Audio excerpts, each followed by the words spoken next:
Hi guys, it's Alex here from Andalus Motor Rentals in Malaga, and today I'd like to record some informational video for you. When we rent motorbikes, before every rental, we make sure that the motorbikes are in very sound mechanical condition to make sure the customers have very safe experience. So we have a very extensive checklist of the items we check. It's inspired by the UK MOT checks and making sure the motorbike is roadworthy and is good to go for the trip. And we feel it will be very useful for you as well, because you can use this checklist for checking your own bikes before you go on a long trip for a few days or maybe even a few weeks. You know, it's very comprehensive, and if you do that, you know your bike is good to go, and we will walk you through it step by step. Okay, so let's start. The first thing we're going to check obviously are the brakes, and we check in the front brake, we check in the rear brake. What we're looking for is when we're pushing the lever to make sure it doesn't have any sponginess in it. So it should be firm, progressively firm, nothing unexpected there. And same goes for the brake pedal, also pushing the brake pedal to make sure there is no spongy feeling in it. That ensures there is no air in the system, and this bike is actually okay. The next thing we check is the brake fluid levels. It is in different places on different bikes, almost always on the front brake. It's here on the lever, and there is a small window here, so you can check the level of the fluid. And for the rear brake, that's when we will use our trusty torch, which we're going to use a lot. And on this bike, you can look through the window here and ensure that the rear brake fluid level is between full and empty. So again, on this bike, it's totally fine. So it gets another tick from us. The next part are the brake pads, again, on the front and on the rear brake as well. What we're looking for, it's hard to see on the video, but we're making sure that there is enough brake pad material left on both the right and the left brake pad here. And same goes for the rear brake as well. We need to look from the back,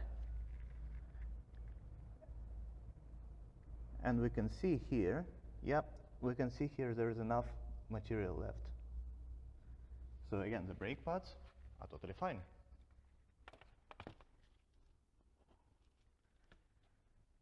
The next part are the brake discs. That is mostly the visual inspection of the discs.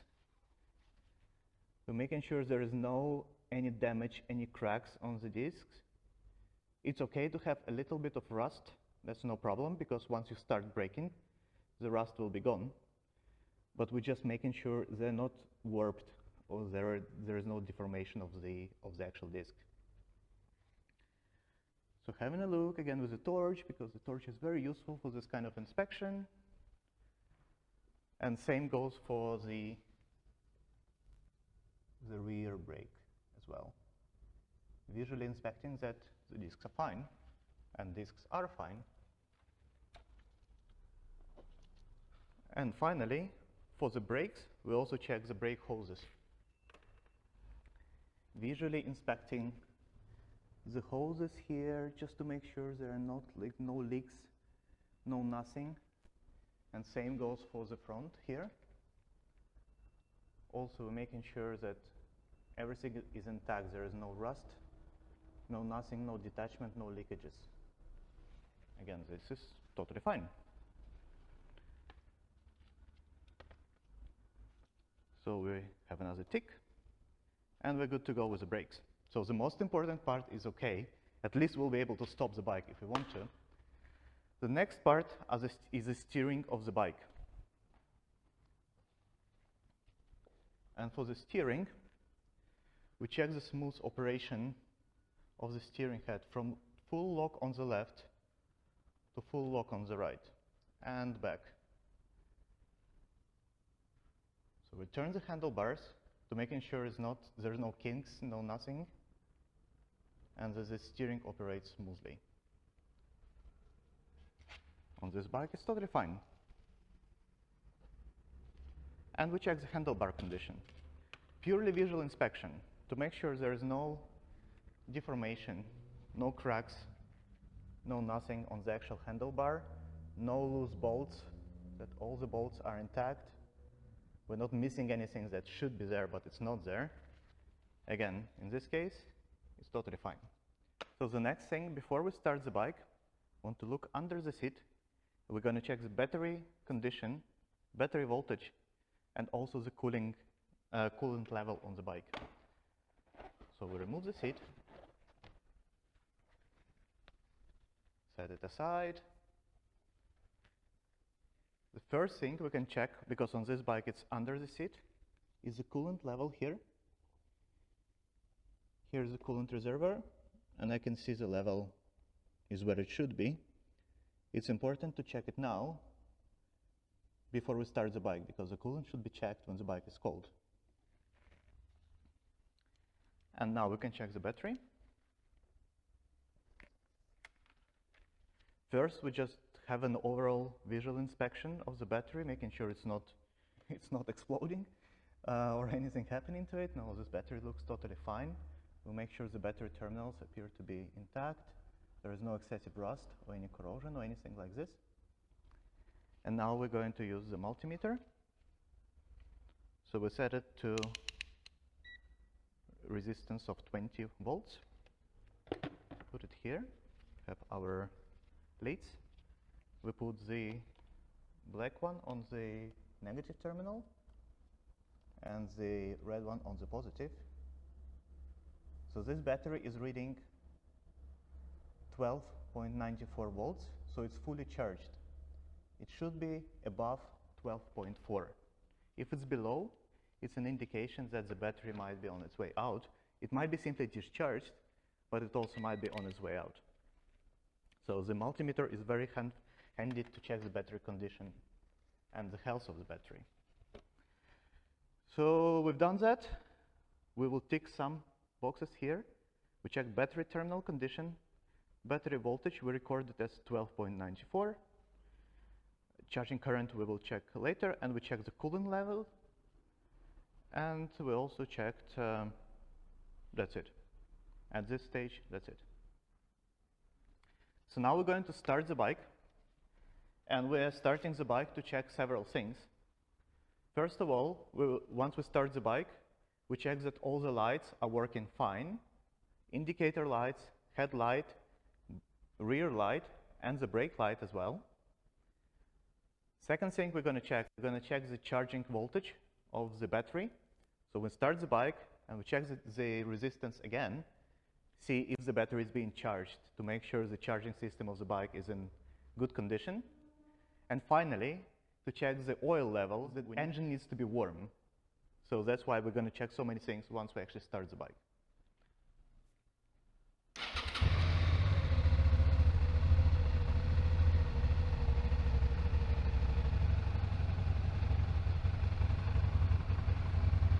Okay, so while the engine is warming up, I'm going to check all the lights.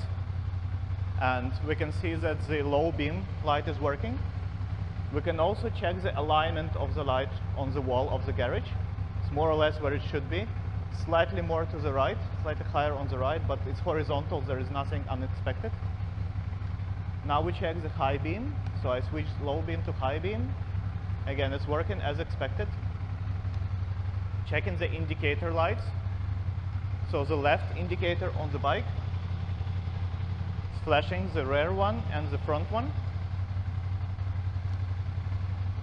Same goes for the right indicator. You can see it's flashing here, the front one and the rear one. Hazard lights, when all four of them are flashing simultaneously, we can see that the rear light is working. You can see the reflection of the light on the wall. It's red. And the only thing we need to check is the brake light. So first I push the front brake lever.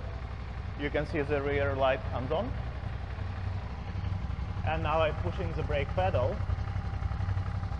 You can also see it comes on. So before we stop the bike, I'm going to check the voltage of the battery again. Same thing, I set it to 20 volts resistance and I touch the terminals again.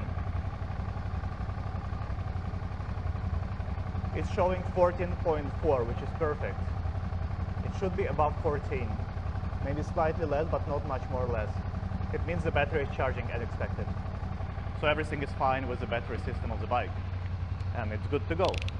And now it's warm enough, so I can actually stop it and wait a few minutes to check the oil level. And while we're waiting for it, we can do some other things. First, we can check the wheel bearings of the bike. And the easiest way to check it, because the bike has a center stand, the way we do it, I'll show on the front wheel. Ideally, I would love to lift it off the ground, but it's doing the same with the front and rear wheel. And basically, we're looking for any movement. It's hard to show, but it's like any movement on this axis. So it shouldn't be going like perpendicular to the bike axis. It should be solid and still here on the axle. On the front wheel, it's harder to show. Let's see on the rear wheel. So it is this kind of movement from you and towards and to me. So it shouldn't have any movement like in this axis. So this bike is fine. If there is any play, it's likely that the wheel bearing is shot. You will hear it when you're riding the bike. It will be sort of like a sound that increases in intensity with the speed, and you will not miss it. But you will also feel the play in the wheel. So wheel bearing is fine. Next thing we can check is the tire condition. I will show in the example of the front tire, same with the rear tire. So first, with our trusty torch, we check the condition of the rim and the tire, making sure there are no cracks, no nothing. That it's like it's not broken or it's not damaged in any way. Same goes with the tire wall. We make sure there are no cuts, nothing that looks abnormal. And then we can check the thread depth of the tire. Some tires, they have the wear marks. This one is more tricky, so we use this nifty plastic gouge that basically goes into the tire, and it shows us how deep the thread is.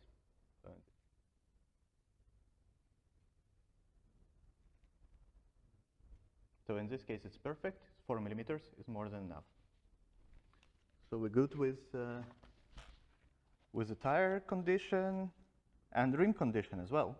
I didn't check the rear one because I know for this bike it's fine because I checked it before the video, but it's okay. I just wanted to show you an example of the front one. Tire pressure, again, I'm not going to check now because it needs a separate gauge for that, but basically you just connect it to any sort of tire compressor, making sure the pressure is as recommended. In case of this bike, it's 34 psi in front, 41 on the back, but it will be different for every bike. I'm going to tick it as well because I know it's okay. And now we're going to check suspension while we're waiting for the oil to drop into the oil pan. And for suspension, we check the operation of the front one. So hold the front, rock the suspension, and we're making sure there is no damage on the front fork, anywhere on the front fork. And we're also making sure there is no oil leakage from the seals here. So if there was a leakage, I would move my finger, there will be like oil on the fork. That means your seals are gone. Or sometimes what happens, the dirt gets in between the seal and the fork leg. So sometimes you can actually clean out the dirt and it will be fine again. But if it doesn't work and the fork is still oily, then you need to replace the seals. But again, this bike is fine. And for the rear suspension, we're just checking that all the linkages are intact. When we sit on the bike, if we sit on the bike, then you can also feel the suspension working. But now we just visually inspect that all the linkages, all the bolts, no rust, no damage, no cracks, no nothing. In this case, it's fine. Front suspension, fork seals, rear suspension, and suspension leakages. Now what we're going to check, the next part, since we're still here on the rear left side of the bike, we check the condition of the sprockets and the chain. So for the sprockets, we're making sure the teeth of the sprocket is of the correct shape. So it should be symmetrical and it should be enough metal left on it.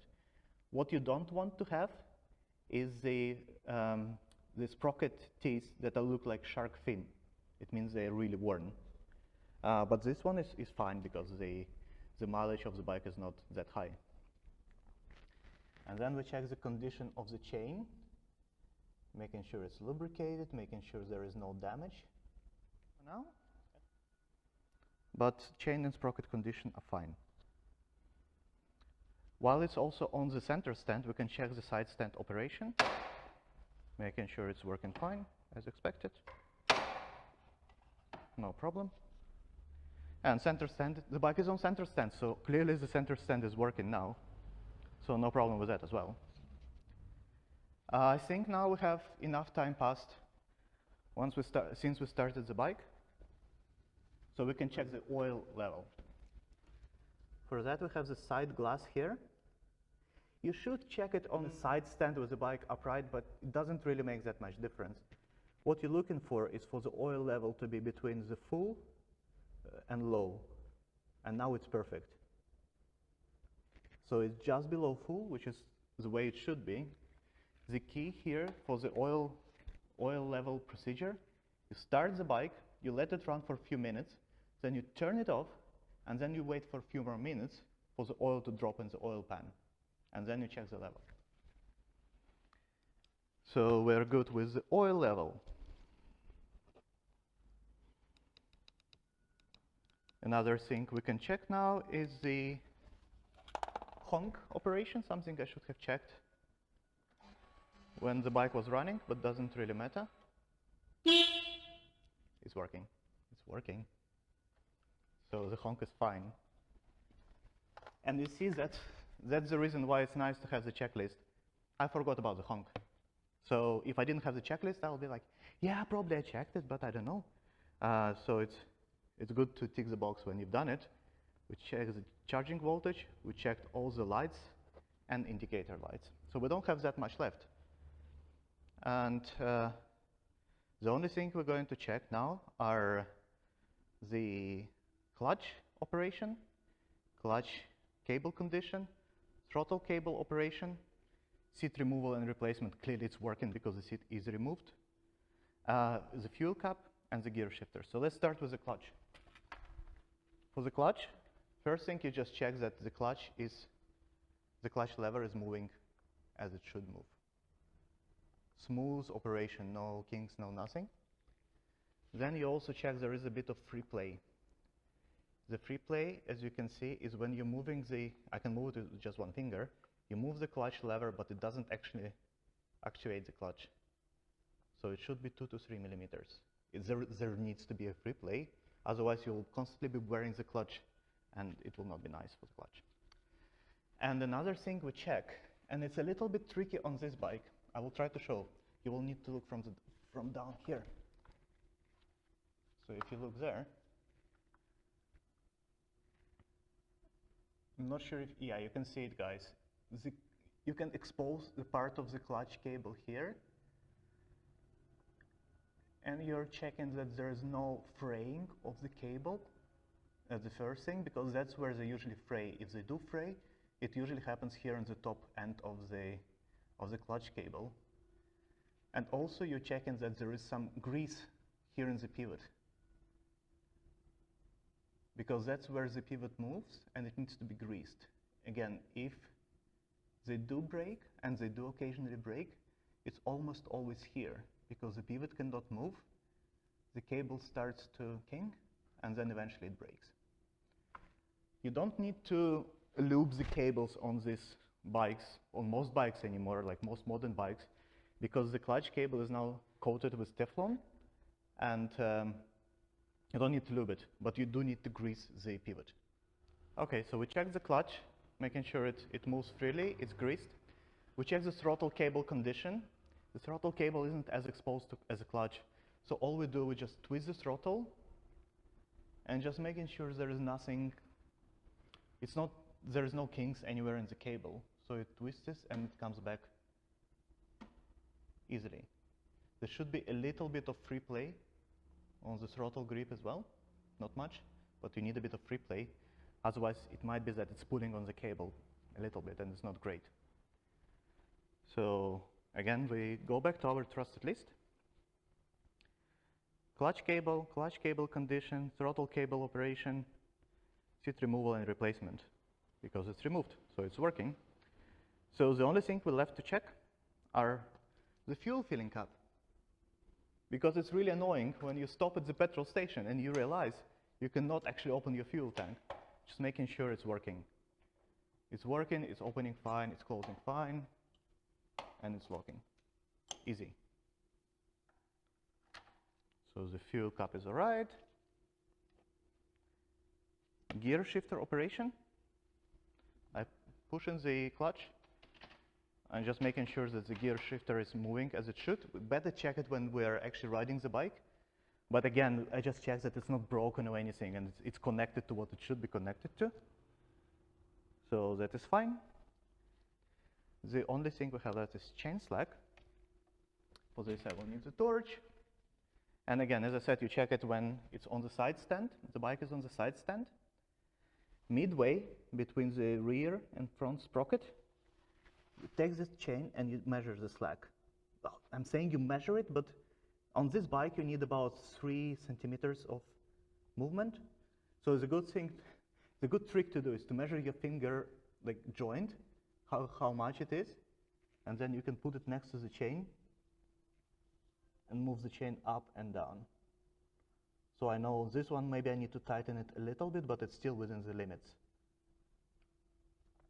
It's better to have it more loose than tight, because if it's a little bit loose, it's not the end of the world. If it's too tight, it's gonna stretch even more when the suspension is compressed, and it's going to wear down the bike components pretty badly. So it's better to be a little bit on the looser side than on the tighter side. But this one is okay now. And we have the very last one. It's called on the list frame visual inspection. Really, it's what we do is what the pilots do.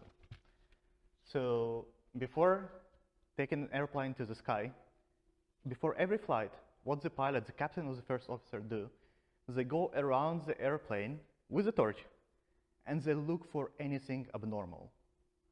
So they look for anything that is like, oh, it should not be there, you know, like there is this bolt missing, there is this frame cracking, there is this tube that is falling off, like whatever that should not be there, you just visually look around the whole bike, the wheels, the hubs, the crash bars, the engine, the radiator, the front wheel. You just look around with a torch and making sure everything is connected as it should be connected, making sure there is nothing that is, you know, that just doesn't look right. And then you know when something doesn't look right and you can investigate a little bit more. So that's it. And I'm turning off my torch because we're done. I'm putting the last tick on this form here. It took us quite a bit, but because I'm just talking too much. Normally, when you're getting into the habit of doing that, it takes maybe 5–10 minutes max. And then you know the bike is good to go. We do it before, as I said, we do it before every rental because we want to make sure the customers have a safe experience and are not broken down in the middle of nowhere.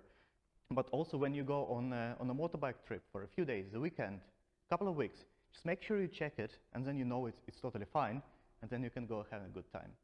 So guys, that was it. Sorry for a bit long video. As I said, I just talk a little bit too much, but I hope you enjoyed it. And if you're in Malaga anytime soon, or even not soon, please come to Andalus Motor Rentals and have a great time traveling around Spain. Thank you. That was Alex from Andalus Motor Rentals.